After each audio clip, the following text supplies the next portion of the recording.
नमस्कार, आपके साथ मैं स्मिता शर्मा हूं और चुनावों के इस नतीजों के आने के बाद में एनडीए सरकार की तो शुरुआत हो चुकी है। उसमें काफी सारे ट्रबल्स आने भी लगे हैं।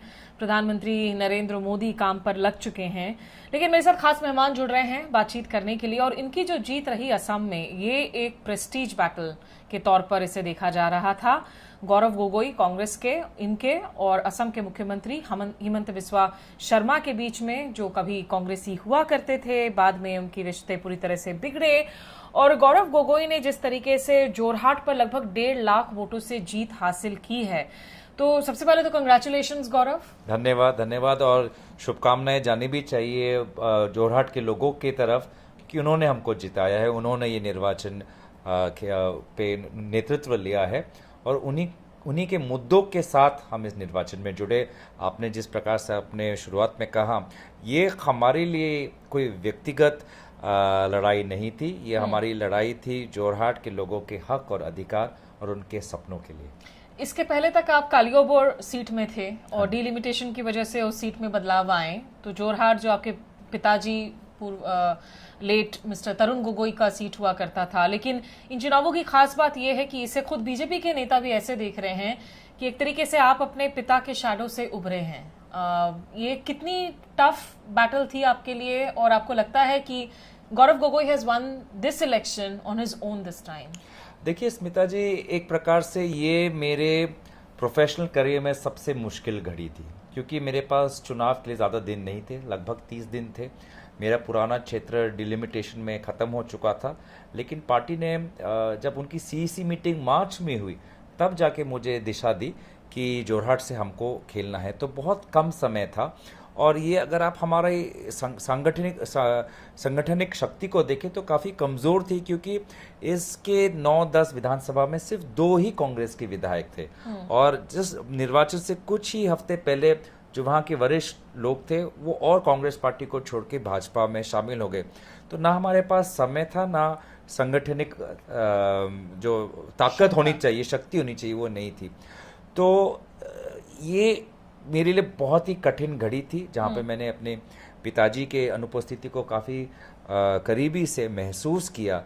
लेकिन साथ ही साथ ये भी कहना पड़ेगा, जो भरपूर लोगों की तरफ से जो प्यार उभरा, जो नए पीढ़ी जो निकल के आई, इतने सारे कॉलेज के लोग मेरे निर्वाचन में शामिल हुए, कितने सारे बुजुर्ग मेरे निर्वाचन में शामिल हुए, तो एक जनता का एक कैंपेन बना, एक जनता का निर्वाचन बना।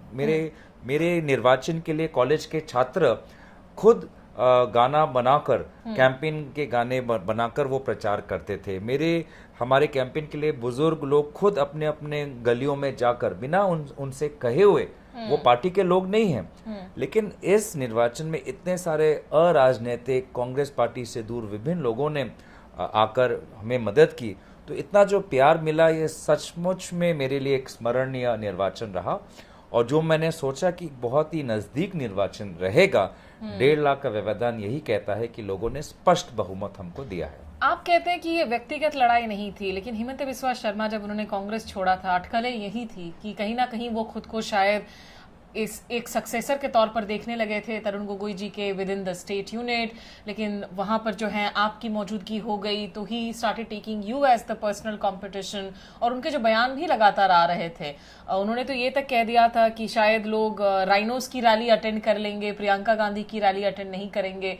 तो ये निश्चित रूप से उनके लिए तो एक it was a prestige seat, no, जिसका लॉस हुआ है। देखिए स्मिता जी, जो भी कांग्रेस पार्टी या दूसरे राजनीतिक दलों से निकलकर बीजेपी में शामिल हुआ है, उस पर तुरंत ईडी की कार्रवाई खत्म हो चुकी है, सीबीआई की कार्रवाई खत्म हो चुकी है। अभी ये नई एनडीए की सरकार आई, सबसे पहले काम ही यही निकला कि एक बड़े नेता है महाराष्ट्र में, ईडी का छापा उन पे पड़ा था, अब ईडी से उनको रिहाई मिल गई है। तो ये जो अलग अलग कहानियां अलग अलग नेता लोग कहते हैं, इन पे ज़्यादा तवज्जो नहीं देना है। सभी का कारण एक है, ईडी से बचना है तो बीजेपी में शामिल होना है। तो उनके लिए भी यही वो कारण था। और आज भी मैं कहता हूं कि अगर ये सरकार गिरती तो सबसे पहले अपने आप को बचाने के लिए हिमंत बिस्वा शर्मा जी ही असम में बीजेपी को त्याग करते। मैं आज भी आपकी मंच पर मैं खुला आपको मैं प्रस्ताव दे रहा हूं कि वो कबूल करे कि बीजेपी सत्ता में रहे ना या ना रहे, वो हमेशा बीजेपी में रहेंगे। मैं आपको चुनौती दे सकता हूं, मैं उनको चुनौती दे सकता हूं कि इन शब्दों को कहने का साहस उनके पास नहीं है। वो बीजेपी के ना कभी वफादार थे ना आज वफादार हैं। लेकिन क्या भविष्य में हो सकता है कि कांग्रेस के दरवाजे वापस से उनके लिए खुले?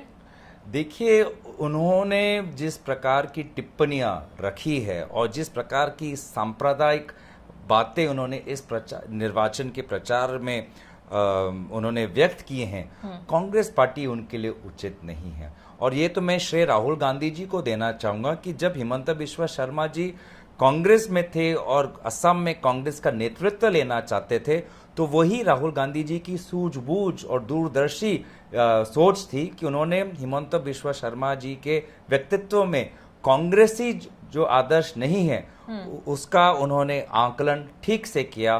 क्योंकि आज जिस प्रकार से बातें वो कहते हैं, कोई सच्चा कांग्रेसी इस प्रकार की बातें नहीं कह सकता भारत के किसी भी समुदाय के खिलाफ। आज उत्तर पूर्वांचल में उनकी पार्टी की हार हुई है, मेघालय में, नागालैंड में, मणिपुर में, और वो नेडा के कन्वीनर होने के नाते जिम्मेवारी नहीं बल्कि एक विशेष धर्म को वो आक्रमण करते हैं और विशेष धर्म के नेताओं को वो जिम्मेवार ठहराते हैं। तो आज भी उनकी जो सांप्रदायिक सोच है नहीं बदल रही। और ये सिर्फ हिमंता बिस्वा शर्मा जी में नहीं, मैं दिल्ली में ये देखता हूं कि आज दिल्ली के भाजपा के लोग उत्तर प्रदेश के लोग से नाराज है, अयोध्या के लोग से नाराज है। तो आज भी लोगों ने जो सबक इनको सिखाना चाहते थे, आज भी वो नहीं सीख रहे। आज अयोध्या के नाम पर लोगों को गाली दे रहे हैं भाजपा के लोग, आज असम में एक धुबरी के लोगों को गाली दे रहे हैं, मेघालय और नागालैंड में एक विशेष समुदाय के लोगों को गाली दे रहे हैं। तो आज भी इनकी जो अहंकार है इस नतीजे से नहीं टूटी। अच्छा, आपको लग रहा है कि अभी भी जो है अहंकार है इनमें, भले ही शायद बॉडी लैंग्वेज कुछ और दिखाने की कोशिश कर रहे हो। प्रधानमंत्री नरेंद्र मोदी एलाइज के साथ में डायस शेयर कर रहे हैं, वहाँ चंद्रबाबू नायडू बैठे हैं, वहाँ नीतीश कुमार हैं, वो जाते हैं संविधान को माथा टेकते हैं, लोगों को मत्था टेकते हैं जब स्वेरिंग इन करते हैं। तो देखिए स्मिता जी, संविधान और लोकतंत्र के मंदिर सदन के सामने प्रधानमंत्री मोदी जी ने 2014 में भी अपना माथा रखा और उन्होंने अपना 2019 में भी संविधान के सामने हाथ जोड़कर उन्होंने उनके संविधान के प्रति श्रद्धा जताई। लेकिन हुआ क्या? लेकिन 2019 में योगेंद्र यादव ने हमें याद दिलाया कि उन्होंने शायद जीत के बाद कहा था कि इस चुनाव में किसी की हिम्मत नहीं हुई सेक्युलरिज्म शब्द का इस्तेमाल करने की। देखिए, मेरी बात अधूरी रहेगी। 2019 को उन्होंने सदन को लोकतंत्र का मंदिर कहा और संविधान को उन्होंने नमन किया, लेकिन 2024 के शुरुआत में क्या हुआ? लगभग 150 सांसदों को निलंबित किया उन्होंने। आज वो राजघाट में जाते हैं और गांधी जी के पक्ष में कुछ ही हफ्ते पहले क्या कहा कि दुनिया गांधी जी को जानते ही नहीं थे। क्या ये है उनकी सोच और श्रद्धा गांधी जी के प्रति? तो मुझे प्रधानमंत्री मोदी जी के बॉडी लैंग्वेज से कोई मेरा ताल्लुक नहीं है। प्रधानमंत्री मोदी जी का व्यक्तित्व जैसे पहला था वैसा अभी भी है। वो आज भी सदन की गरिमा को नीचा करने की कोशिश करेंगे और एलाइज के प्रति जो सूझबूझ और दरिया दिल उनका होना चाहिए, एक बड़ा दिल होना चाहिए, वो आज भी वो खूबियां उनमें नहीं है। और इसीलिए एक कोalition सरकार में जिस प्रकार की नेतृत्व खूबियां एक नेता में होनी चाहिए, जो वाजपेयी जी में थी, जो मनमोहन सिंह जी में है, वो प्रधानमंत्री मोदी जी में मुझे नहीं दिखता। और इसीलिए वे 5 वर्ष प्रधानमंत्री के पद पर रहेंगे, इसकी उम्मीद मुझे नहीं है। इंडिया अलायंस की तरफ से अभी भी जो है क्या कोशिशें जारी हैं कि तमाम इन अलायंस से बातचीत लगातार की जाए, क्योंकि खबरें आ रही हैं कि टीडीपी स्पीकर पद चाहता है, शिवसेना जो एकनाथ शिंदे की शिवसेना है, उनके भी एक नेता आज खुलेआम बोल रहे हैं कि उन्हें मिनिस्टर ऑफ स्टेट बनाया गया जिससे वो लोग खुश नहीं हैं, और दूसरे दलों के साथ में भी जो है दिक्कतों की बात सामने आ रही है। देखिए, ऐसे खबरें आते रहेंगे कि जैसे कि मैंने कहा कि प्रधानमंत्री मोदी जी के व्यक्तित्व में कोई बदलाव नहीं आएगा। पिछले 5 वर्ष में उन्होंने कितने एनडीए मीटिंग बुलाए हैं आप भी जानते हैं, उन एनडीए मीटिंग में एनडीए के राजनीतिक दलों के नेताओं ने कितने बार अपना पक्ष रख पाए, सबको पता है। वो मणिपुर के बाद ही उन्होंने पहली जो एक एनडीए की बैठक, जब हमारा इंडिया अलायंस बना, तब जाके उन्होंने एनडीए उनको याद आया। तो अब भी उनके व्यक्तित्व में कोई बदलाव नहीं आने वाला। ये फोटो के सामने जो उनका बॉडी लैंग्वेज होता है, उस पर आप मत जाइए। ये असंतुष्टि बढ़ती रहेगी। बहुत सी अपेक्षा राजनीतिक ये दल करते रहेंगे, लेकिन प्रधानमंत्री मोदी जी अपने राजनीतिक साथियों को कमजोर करने की कोशिश करेंगे, उनके दल के सदस्यों को लेने की कोशिश करेंगे। और जिस प्रकार से प्रधानमंत्री मोदी जी के रहते हुए आज एआईडीएमके कमजोर हुई, आज अकाली दल कमजोर हुई, असम में एजीपी कमजोर हुई, वही हशर इन दोनों दलों का होने वाला है। थोड़ा सा अगर वापस मैं असम की बात करूं गौरव, क्योंकि जो बीजेपी के एमएलए हैं साइकिया से, आपके अमृनाल साइकिया खुमटा से हैं, उन्होंने बड़ा दिलचस्प ट्वीट किया और उन्होंने कहा the outcome proved that money, big publicity, overdoses of leaders and arrogant speeches do not always help to win elections. और उसके बाद खबरें ये भी आई थी कि शायद हिमंत बिस्वा शर्मा इस ट्वीट से नाराज थे, उन्होंने तो शायद आरोप भी लगा दिया कि आप कांग्रेस ज्वाइन कर रहे हैं। क्या 3 सीटें जीती है कांग्रेस असम में, 11 तो एनडीए के पास गई हैं, 9 बीजेपी के पास हैं, 2 इंडिपेंडेंट है अलग अलग पार्टियों के। क्या बीजेपी की अपनी जो अंदर खानी कुछ लड़ाइयां चल रही हैं असम में, आपको लग रहा है उनकी सिचुएशन ठीक नहीं है? देखिए स्मिता जी, 3 सीट हम 2019 में भी जीते, 3 सीट 2024 में भी जीते, लेकिन इस 3 का महत्व अलग है। इस 3 का जो वजन है वो 2003 के 3 लोकसभा सीट से बहुत ज्यादा है। ये जो जोरहाट और धुबरी जो हमने जीता है हमारी पार्टी ने, इसका बहुत लंबा प्रभाव आपको दिखेगा और 2 साल के बाद जो विधानसभा चुनाव है उसमें भी देखेगा। जिन व्यक्ति का आपने नाम उल्लेख किया वो एक कट्टर भाजपा के नेता है, वो एक कट्टर नेता है। उन्होंने भाजपा किसी सीबीआई केस से बचने के लिए शामिल नहीं हुए। जब असम गण परिषद जी की सरकार राज्य में थी तब से, और जब विधानसभा में कांग्रेस की सरकार थी, केंद्र में यूपीए के टाइम में कांग्रेस की सरकार, उस समय भी वो बीजेपी में शामिल थे। और उनके जैसे विभिन्न कट्टर बीजेपी नेताओं ने मुख्यमंत्री और उनके करीबी नेताओं के जो कमजोर दृष्टिहीन जो उनका प्रचार था इस निर्वाचन में, उस पर अपनी टिप्पणियां दी हैं। और इन वरिष्ठ भाजपा कट्टर नेताओं से परामर्श लेने के बजाय मुख्यमंत्री और उनके करीबी जो दोस्त है कैबिनेट में, इनकी आलोचना कर रहे हैं, इनका अपमान कर रहे हैं, इन पर गलत गलत आरोप लगा रहे हैं। ऐसे कट्टर लोग कभी भी भाजपा को नहीं छोड़ेंगे, बल्कि हिमंत बिस्वा जी छोड़ सकते हैं, लेकिन ये लोग कभी छोड़ने नहीं वाले। ये भाजपा का दामन वो कभी नहीं छोड़ेंगे। तो ये मैं यही कहना चाहता हूं, ना जनता की वो सुन रहे हैं, ना वो खुद की वो पार्टी सुन रहे हैं। वो अपने ही छवि में इतने मग्न हो गए हैं। हो सकता है कि मीडिया ने उनको इतना प्यार दिया है, तो वही हुआ है कि आज भी उनके कानों पे जो बातें पड़नी चाहिए और उनके दल के वरिष्ठ कट्टर बीजेपी लोग बोल रहे हैं। अभी तक दो पूर्व दल के सभापति, स्टेट प्रेसिडेंट्स ने ये वही बात कही है, एक पूर्व केंद्रीय मंत्री ने यही बात की है, 2 वरिष्ठ विधायकों ने यही बात की है, और पांचों के पांचों पर आज ये आरोप लगा रहे हैं, उनका निरादर कर रहे हैं। और इसलिए मुझे लगता है कि बीजेपी अगर ऐसी ही गति रहेगी तो आने वाले समय में ये और कमजोर होगी।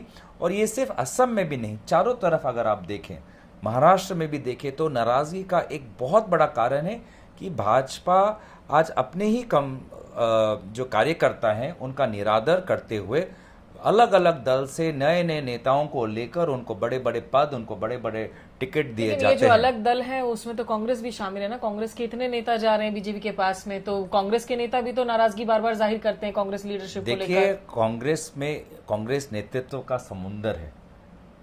यहाँ पे एक पद के लिए 100 उम्मीदवार हैं, एक गए तो बाकी 90 लोग खुशी होते हैं। लड़ाई तो चलो कम हुआ, और हमें वो एक नया नेतृत्व पैदा करने का और जो कट्टर कांग्रेसी है उसको सामने लाने का अभी हमें एक बहुत अच्छा, लेकिन लॉसेस तो हो रही है ना। अब अरविंदर लवली का कांग्रेस से जाना दिल्ली में, उसका असर पड़ा है। क्या क्षति हुआ? सुनील जाखड़ के जाने से उसका असर पड़ा है। क्या क्षति हुआ लुधियाना में?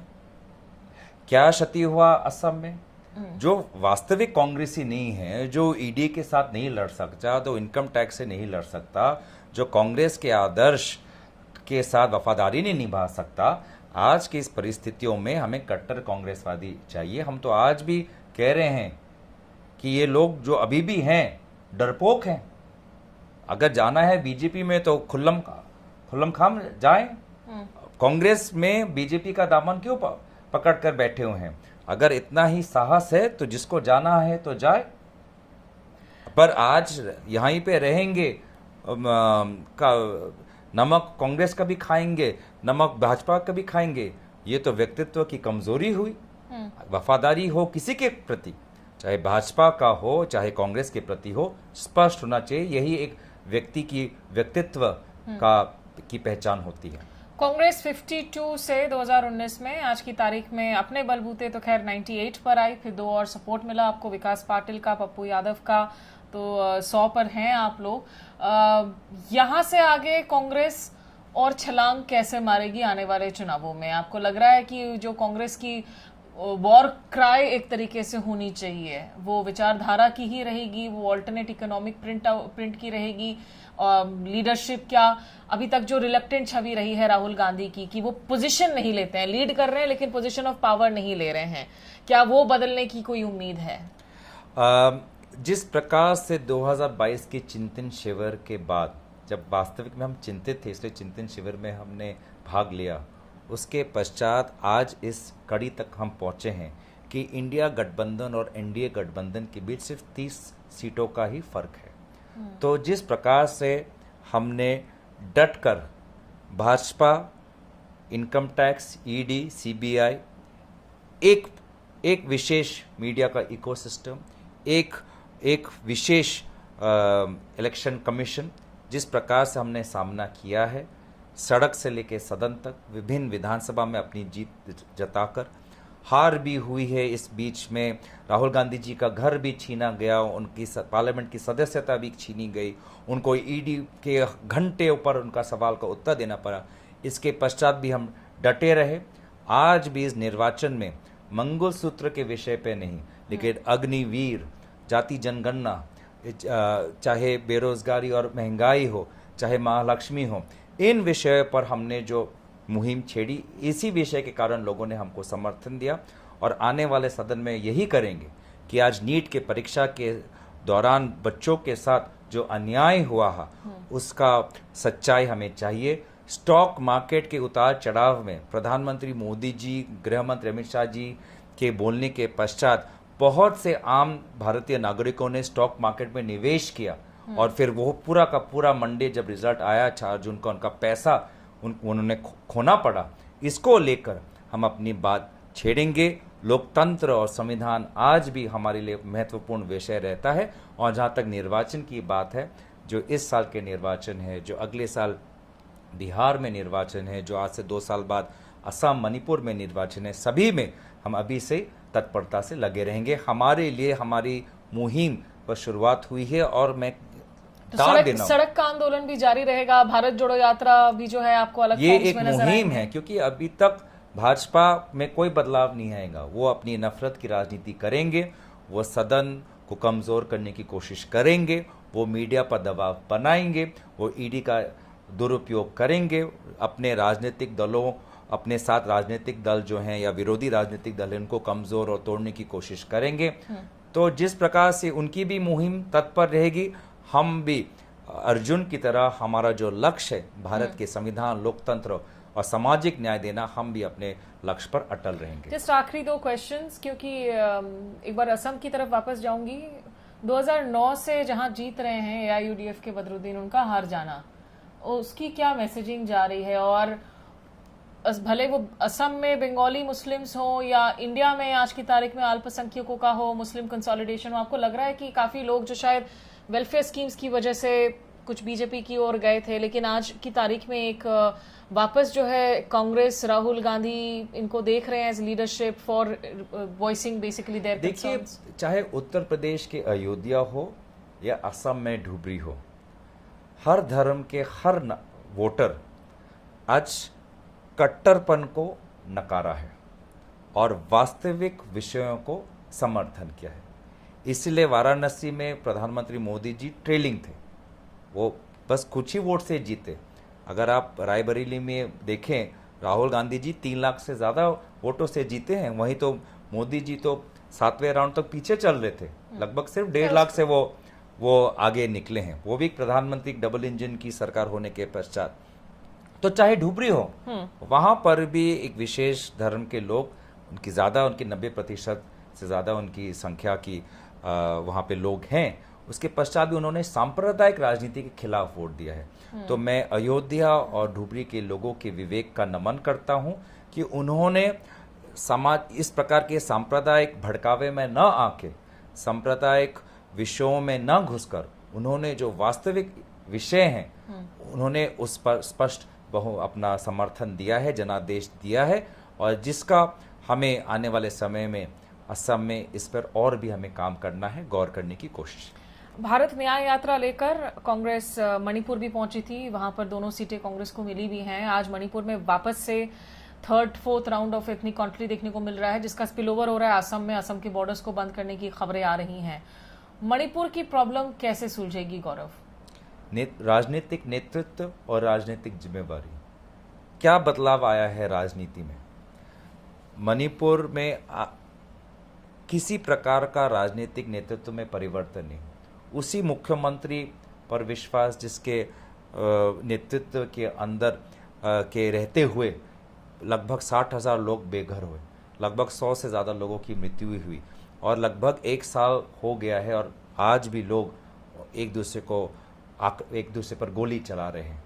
और वही नेडा का जो कन्वीनर मुख्यमंत्री असम का हिमंत बिश्व शर्मा, उनकी भी जिम्मेवारी बनती है, क्योंकि उनका जो परामर्श होता है दिल्ली में सुनाई देता है, और शायद कहीं ना कहीं उन्होंने भी कहा कि नहीं, मणिपुर के मुख्यमंत्री को बरकरार रखिए।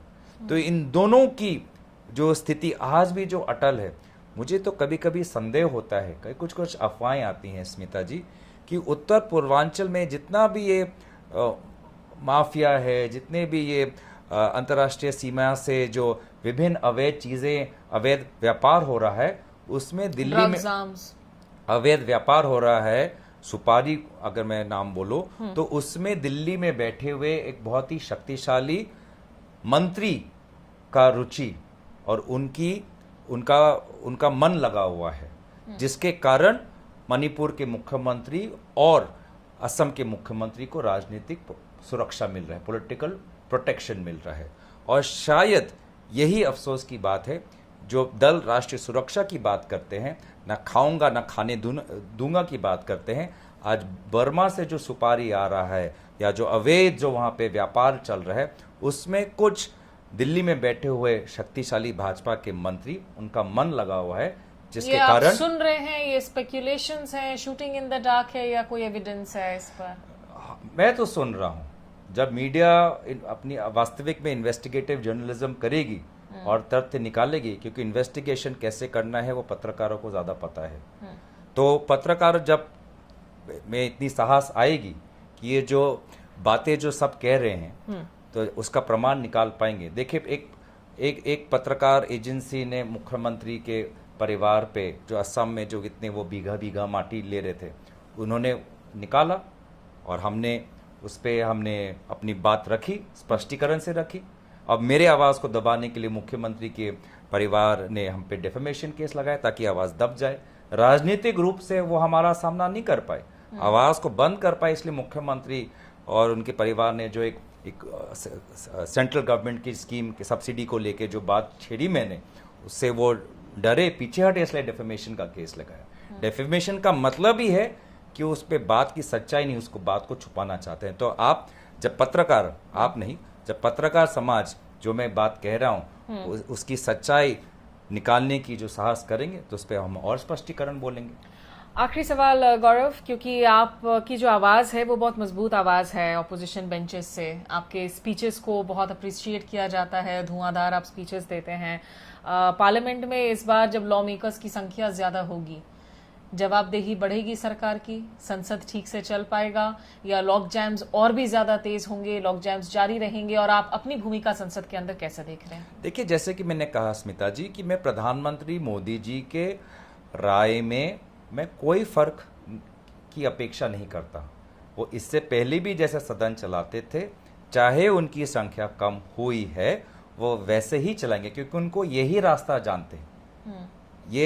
ये बहुबली के राजनीति के अलग के विपरीत उनको दूसरी राजनीतिक विचारधारा वो उन्होंने ना कभी अपनाई है, ना अपनाने की क्षमता रखते हैं। तो मुझे आज भी वही एक उनसे वही अपेक्षा है कि वो सांसदों को निलंबित करने की कोशिश करेंगे, बुलडोजर चलाएंगे। लेकिन जैसे कि आपने कहा, आज हमारे पास ताकत है, और जिस ताकत से वो संविधान पर आक्रमण करेंगे, उसी ताकत से हम संविधान की सुरक्षा करेंगे।